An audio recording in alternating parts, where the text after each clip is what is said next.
আসসালামু আলাইকুম দর্শক বন্ধুরা, কেমন আছেন? দেশ এবং দেশের বাইরে যে যেখান থেকে আজকের ভিডিও প্রোগ্রাম দেখছেন সকলকে স্বাগত জানাচ্ছি। দর্শক, কথা বলছি সজল ভাইয়ের কাঁঠাল বাগান থেকে। সজল ভাই একই সাথে কাঁঠাল চাষ করেন, আম চাষ করেন, বিভিন্ন ধরনের ফল ফসল রয়েছে তার এখানে, বিশেষ করে মালটা, কমলা, এই সব কিছুই তিনি বাণিজ্যিকভাবে চাষ করার চেষ্টা করছেন। কাঁঠালও তিনি বাণিজ্যিকভাবে চাষ করে বেশ সাফল্য পেয়েছেন। আমরা এই গাছের নিচে গতবার বসে কথা বলছিলাম, এবারও গাছের গোড়া থেকে কাঁঠাল রয়েছে এবং পুরো গাছটাতে অসংখ্য কাঁঠাল আমরা দেখতে পাচ্ছি। এই ধরনের আরও অনেক গাছ রয়েছে, আমরা তার সাথে কথা বলবো, কাঁঠাল চাষের বিষয়ে জানার চেষ্টা করবো। আমরা তো কাঁঠাল বছরের একটা সময় পাই, গ্রীষ্মকালে কাঁঠাল পাই, এখন শীতকালে এসে আমরা কাঁঠাল তার বাগানে দেখতে পাচ্ছি। এইসব বিষয়ে জানবো। এই কাঁঠাল কোন জাতের কাঁঠাল, কিভাবে চাষ হচ্ছে, আদৌ কি বাংলাদেশের মাটিতে বাণিজ্যিকভাবে এই ধরনের কাঁঠাল চাষ করা সম্ভব কিনা, বা আমরা যারা শখ করে কাঁঠাল চাষ করতে চাই, সারা বছর খেতে চাই, তারা এই কাঁঠাল কিভাবে চাষ করতে পারবো, এসব বিষয়ে জানবো। ভিডিওটি না টেনে পুরোটি দেখবেন। উদ্যোক্তা সজলের কাছ থেকে এসব বিষয়ে জানার চেষ্টা করব।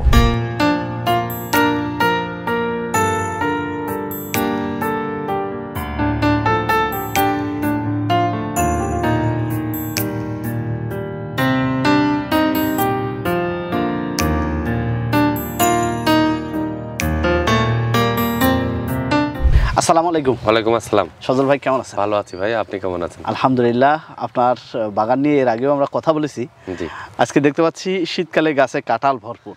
হ্যাঁ, এটা কাঁঠাল তো আমরা গ্রীষ্মকালে পাই। এটা 12 মাসি একটা ভ্যারাইটি। এটা আপনার ভিয়েতনামি 12 মাসি কাঁঠাল। এটা আপনার 12 মাস কাঁঠাল হয়। এর আগেও দেখিয়েছিলাম। এই গাছ তো ছোট ছিল, তাই না? হ্যাঁ, এখন ছোট ছিল। এখন গাছের উচ্চতা অনেক বড় হয়েছে, ফলনও অনেক বেড়েছে।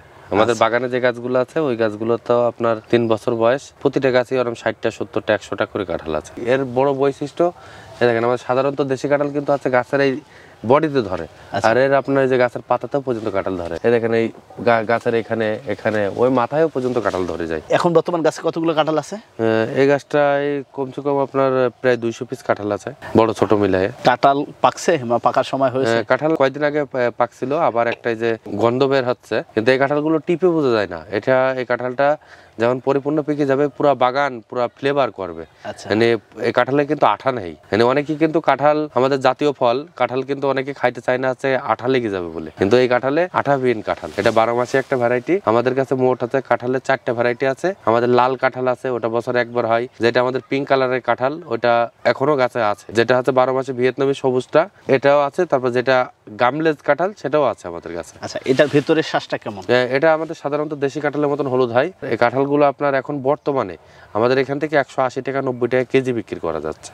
এই শুধু এই কাঁচা কাঁঠাল? কাঁচা কাঁঠাল এখন কেজিতে। তার মানে এখন তো আপনার অফ টাইমে এখন বাংলাদেশে আপনি কোথাও কোনো জায়গায় কাঁঠাল পাবেন না, কিন্তু এই ভ্যারাইটিগুলোই আপনার সবসময় কাঁঠাল থাকবে। এগুলো আপনার এসোড রান্না করে খাওয়া যায়, ভাজি করে খাওয়া যায়, পাকায়ে খাওয়া যায়। এটা আপনার যে কোনো জায়গাতে করা যায়। এটা আপনার কোনো পরিচর্যা লাগে না, কোনো সার লাগে না, কোনো ওষুধ লাগে না। দর্শক, কাঁঠাল আসলে কোথায় ধরে দেখেন। আমি দেখছি গ্রীষ্মকালে আমাদের গ্রাম অঞ্চলেও যেগুলো কাঁঠাল হয়, গাছের গোড়া থেকে অনেক গাছেরই কাঁঠাল হয়, কিন্তু এর গোড়া থেকে উপর পর্যন্ত। সজল ভাই, আপনি তো অনেক ফল ফসল চাষ করেন। জি। কাঁঠাল চাষের সম্ভাবনাটা কি দেখছেন? কাঁঠাল চাষ হচ্ছে আপনার বাংলাদেশ থেকে আস্তে আস্তে কিন্তু হারাই গেছে। তা আমাদের যে হাইব্রিড ভ্যারাইটি গুলো আমরা কালেক্ট করেছি, আমরা চাই যে কাঁঠাল আমাদের জাতীয় ফল, আমাদের প্রতিটা জেলায় প্রতিটা জায়গায় এই কাঁঠাল যেন পাওয়া যায়। তারপরেও 12 মাস যেন মানুষ পায়। এই কাঁঠালগুলো কিন্তু আঠাবিহীন কাঁঠাল, কোনো আঠা নেই। এটা আপনার দেশি কাঁঠালের থেকে সুস্বাদু ভালো। যখন পেকে যায় সেমন খাজা টাইপের হয়। আর আপনি যদি মনে করেন যে না, কাঁঠালটা আমি কয়েকদিন রেখে খাবো, খালি আপনার রসলা হবে। এরকমের সাইজ না আরো বড় হবে? এগুলো আপনার এর থেকে বড় সাইজ হয়, যদি কাঁঠালগুলো একটু ছুড়াই দেওয়া যায়, কম করে দেওয়া যায়, তাহলে সাইজগুলো আপনার 10-12 কেজি হয়ে যায়। একটাও ছুড়াই নিয়ে ফেলে নিয়ে এগুলো আপনার 5 কেজি 7 কেজি করে সাইজ হবে এখন। আচ্ছা, পরিপক্ক হতে সময় লাগে কতদিন?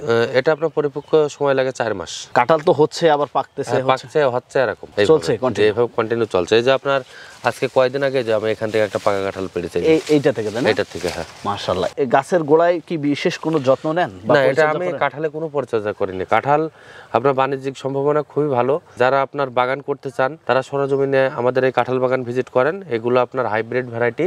এগুলো ছোট গাছ লাগানোর 1 বছর থেকে কাঁঠাল ধরে। এগুলো এই কাঁঠালের কোনো রোগ বালাই নেই। এটা আপনার বাণিজ্যিকভাবে নিঃসন্দেহে করা যাবে। আবার বাসায় কেউ শখ করে অপরিত্যক্ত জায়গায় একটা গাছ যাতে লাগাই রাখে, তার পরিবারের জন্য একটা গাছই যথেষ্ট। আপনার এখানে আম কাঁঠালে ভরপুর।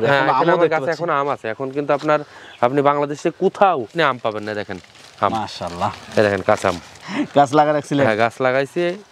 এটা কুড়া এই আমটা হয়েছে। মাশাআল্লাহ, আমের মুকুলও আমরা দেখতে পেয়েছি আপনার এখানে। সজল ভাই, এই ভাই। কাঁঠাল চাষের বাণিজ্যিক সম্ভাবনা কি দেখছেন? কাঁঠাল চাষের বাণিজ্যিক সম্ভাবনা খুবই ভালো। যারা তরুণ উদ্যোক্তা আছে, যারা বেকার আছে, তাদের উদ্দেশ্য করে বলতে চাই যে কাঁঠাল আপনার যে কোনো সাধারণ মানুষ চাষ করতে পারবে। তার মানে এর আলাদাভাবে কোনো সার লাগে না, আলাদাভাবে কোনো ওষুধ লাগে না। ছাদে যারা করতে চায় তারা করতে পারবে? হ্যাঁ, বড় জিও ব্যাগে বড় হাফ ড্রামে একটা গাছ সে লাগাইতে পারবে, এটা ছাদেও হবে। তার মানে এর বড় বৈশিষ্ট্য 1 বছরে কাঁঠাল ধরে। এই যে বড় বড় গাছ হচ্ছে, ছাদে তো এত বড় না, গাছ ছাদে তার গাছের গ্রোথ হবে না। মানে আমাদের যেগুলো চারা আছে, চারাতেও কাঁঠাল ধরে আছে। যাই হোক, আরো অনেক কিছু আপনার এখানে রয়েছে, আপনার কাছ থেকে আরো অনেক কিছু জানবো। আজকের পর্বে এখান থেকে বিদায় নিচ্ছি। আসসালামু আলাইকুম। ওয়ালাইকুম আসসালাম।